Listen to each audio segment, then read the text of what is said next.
All right, are we good to go, Jack? Give me a sound check. 1, 2, 1, 2. I think so. Okay. Well, I'm really glad everyone left my presentation. I wouldn't want to listen to it anyways. Oh, thanks, guys. Hey, it's good to see you guys. This is really important for me too, because that last presentation was for a job interview, and if that one sucks, then I'll learn how to do a job. Right. Yeah. Well, so. Guess what's coming up soon? Job fair. Yeah, career fair. Woo! So yeah, I've been searching for a job for the past like 6 months, and I'm just kind of up here to preach and give you guys basically some lessons I learned throughout the time that I was searching for jobs and kind of mistakes I made and stupid things I did and like stupid things I said, and hopefully you guys can like take that information and apply it to your own job search, either when you're going full time or even for co-ops. But this is definitely more for like full time because I'll be discussing certain like salary things. So, but anyways, yeah, I guess we're at my backstory at this point. So yeah, I've been searching for a job for the past 6 months. I'm still kind of looking, and I have a few options on the table, so I can't, I'm not going to be up here like revealing like, oh, this is where I'm going to go at the final slide. So that's sad, but I'm hoping that this presentation is useful to a lot of you, especially underclassmen that maybe don't have a lot of experience negotiating, talking with companies, because there's like a lot of nuances and stuff that I learned, and like sitting through like hours on the phone with my dad and him like lecturing me on like how to actually speak with these companies and what to say and what not to say. So I guess just hopping right into it is my first lesson is sell yourself. Have you guys seen was it Wolf on Wall Street? Yeah, everyone's seen it. It's an older movie. It's like probably like what, like 8 years old now. That's like really old. But at the end, right, he does, not to spoil it for you guys, but he does like, sell me this pen thing, right? You guys remember that? Yep. Okay, yeah. So like, you gotta be like that guy where he's like trying to sell you a pen to the guy from Wolf on Wall Street, right? You really want to sell yourself. And I had a problem with this in that I would kind of rely on like all the things that were on my resume. I'm like, oh, do CCDC, right? I did CPTC. I have my OSCP. Like I have all these great things. I have work experience. So I just assumed that like companies knew how awesome I was and that they would just be like, oh, we love you. Like, please come work for us. Here's a blank check, right? I didn't actually think that, but yeah, they don't really do that. You have to really sell yourself and really advocate for yourself. At the end of the day, you're your biggest advocate, and they're not really going to believe you or your skills unless you tell them or unless you really sell them.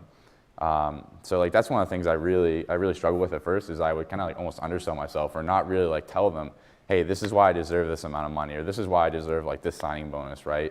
I never would do that, and you really got to do that because companies, they're going to try to buy you out for like the cheapest amount, and they need a reason why that you are worth the amount you are, right? So that was probably one of the biggest lessons is, really don't come off cocky, right? You want to be like, oh yeah, I'm the best pen tester in the world. I got like rank 157 on Hack the Box, so I'm amazing. You don't want to come off like a cocky asshole, but you want to come off as confident in your abilities and that you have a desirable skill set, right?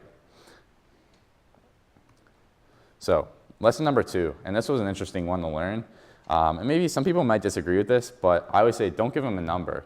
What I mean by this is when they approach you, oftentimes companies will say, hey, so what is your salary that you want? And I had that happen quite a few times, and pretty much every company I interviewed with, if I got to that step, right, where they're going to give me an offer, they would ask me that question. And so I would sit there and, stupid me, I didn't have a number in my head, so I'd have to like think on the spot, right? Like, okay, what salary do I want? What's a reasonable salary? It's kind of a bad idea to give them a number. And the correct response oftentimes is to not give them a number.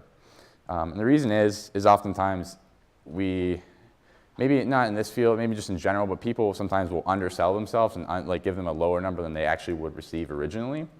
So a little story behind this. My dad, I think he was applying to this new job, and he was at that point, right, where he was going to get an offer. And they asked him, well, what do you think you're worth?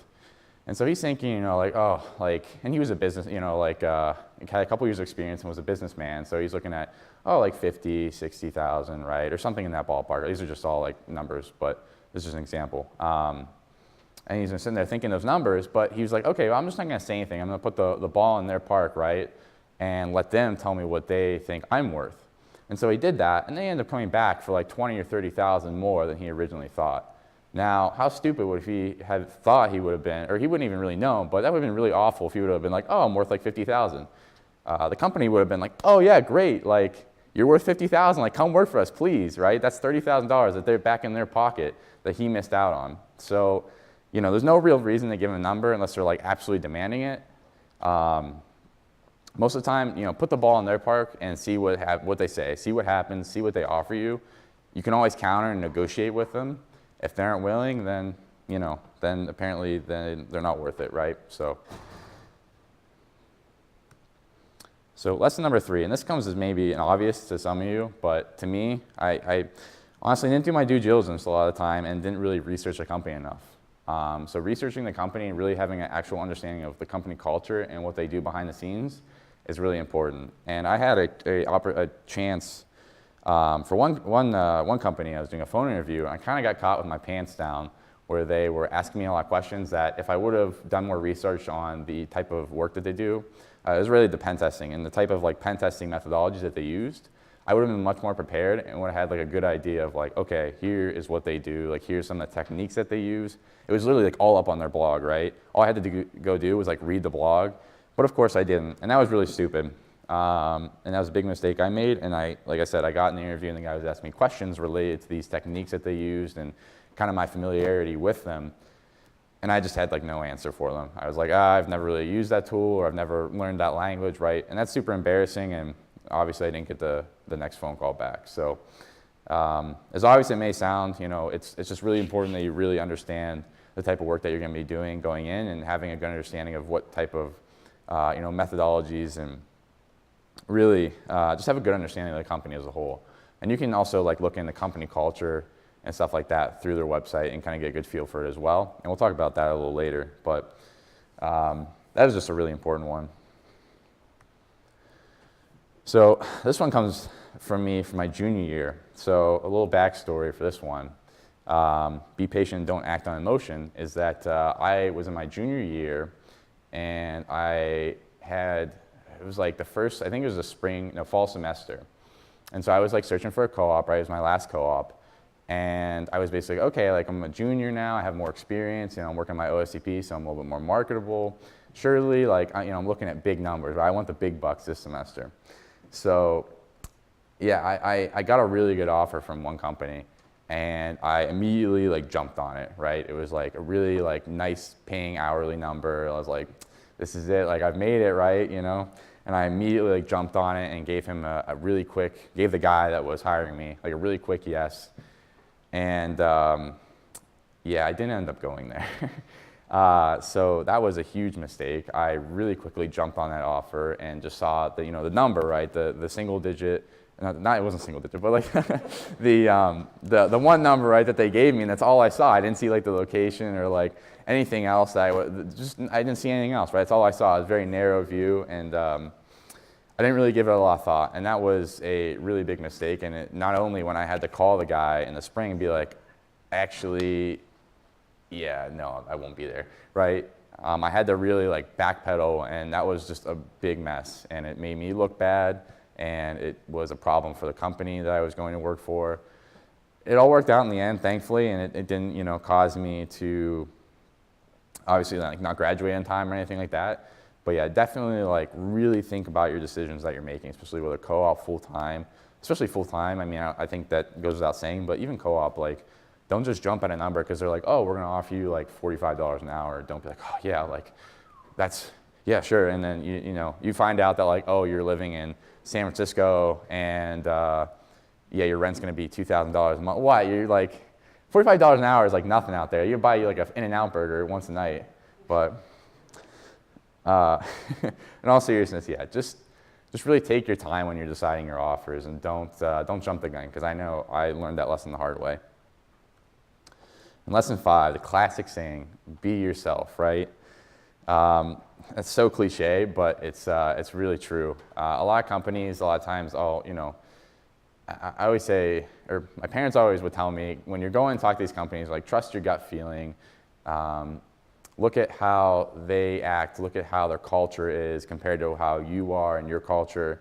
Like personally, I know I'm not like a huge like drinker, like I'm not a big like social drinker or anything like that. And there's some companies out there that really advocate for that and are really like big on like, oh, social drinking, like we have a bar in our office, right? We're drinking all day. Not that, but you know what I'm saying? Like that company probably wouldn't be a fit for me since I don't drink a lot, right? That wouldn't make any sense. Why would I go there? I'd be like totally out of my element. So yeah, just, you know, aligning, seeing if your values align with the companies. And at the end of the day, they're like, it's like a mutual relationship, right? Like a lot of times we feel like it's like a desperate situation where we're like trying to convince them to hire us, but really it's like a two-way street, right? Like they're seeing if we're a good fit for, they're seeing if they're a good fit for their company, but we're also seeing if they're a good fit for our lives and like our lifestyle and our beliefs and our, you know, what we associate with ourselves. So that's like a lot of times I see people kind of just look at, you know, the money and like what the work they're doing when they don't even consider like the other facts that, you know, the people you're working with or just the area you're living in or, you know, whatever, right? So it's not the biggest deal for co-ops, but for full-time, especially since you're going to be there for a year or two, it makes a big difference because if you're miserable for like a year or two and you don't like the people you work with, then you're really going to hate your life. So, but yeah, this is like a really quick presentation. I don't really have any more lessons. I guess just to end it and kind of, you know, seal the bag in this case, you know, searching for full-time jobs, especially and even co-ops is really difficult, but don't get discouraged. I've had a lot of times where like throughout the 6 months I've been really discouraged and been like, you know, what the heck, like, why can't I find a job? I have all these skills, I have all these abilities, like, am I not good enough? But it, you know, it takes a lot of time and yeah, so just don't get discouraged and just, yeah, that's all I got. Thank you guys.